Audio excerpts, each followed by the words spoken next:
السلام علیکم ورحمۃ اللہ وبرکاتہ۔ حضرات سامعین، اس وقت میں تمام ملت اسلامیہ بالخصوص ہندوستانی مسلمانوں کے لیے اور مدارس سے وابستہ افراد کے لیے ایک بڑی خبر اور خوشخبری یہ سامنے آ رہی ہے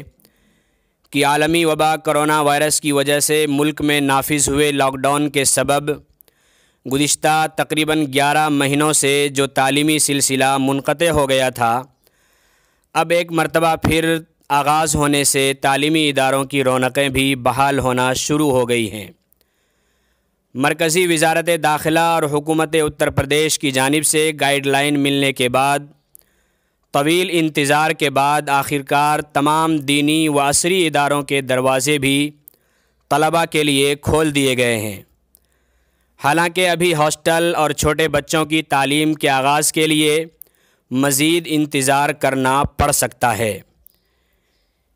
اسی کے تحت عالمی شہرت یافتہ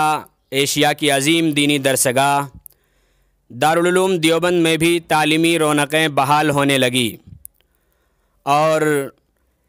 ادارے میں حکومتی گائیڈ لائن کے مطابق تعلیمی سلسلے کا باضابطہ طور پر آغاز بھی کر دیا گیا ہے۔ دارالعلوم دیوبند کے اندر وہاں کی انتظامیہ نے مقامی طلباء کے لیے حفظ و ناظرہ قرآن پاک اور دینیات کی درسگاہیں کھول دی ہیں اور ان درجات میں باضابطہ تعلیم کا آغاز بھی ہو گیا ہے۔ لاک ڈاؤن کے بعد سے دارالعلوم دیوبند مکمل طور پر بند تھا، حالانکہ عربی درجات کے طلباء کو ابھی مزید انتظار کرنا پڑ سکتا ہے، کیونکہ جب تک حکومت کی جانب سے اقامتی درسگاہوں کے لیے باضابطہ طور پر واضح گائیڈ لائن سامنے نہیں آتی ہے، اس وقت تک دارالعلوم دیوبند میں دیگر درجات کی تعلیم شروع کرنا مناسب نہیں ہوگا۔ لیکن دارالعلوم دیوبند اور دیگر عصری و دینی ادارے کھلنے کے بعد یہ امید ظاہر کی جا رہی ہے کہ اب جلد ہی ادارے میں مکمل تعلیمی نظام شروع ہو جائے گا۔ وہیں ایک طرف جہاں دارالعلوم دیوبند کھلنے سے دیگر اداروں کے ذمہ داران کے لیے گویا امید کی کرن پیدا ہوئی ہے، طلباء کی حفاظت کے لیے تمام احتیاطی تدابیر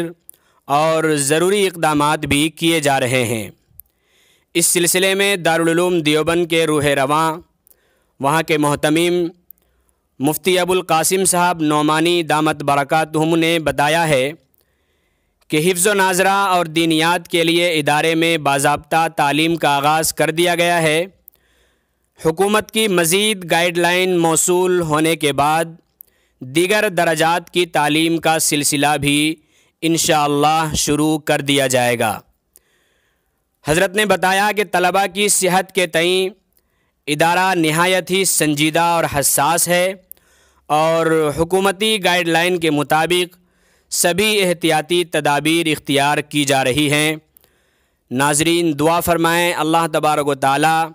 جلد از جلد مدارس اسلامیہ اور تعلیمی اداروں کو بحال کرنے کی شکلیں اور صورتیں پیدا فرما دیں۔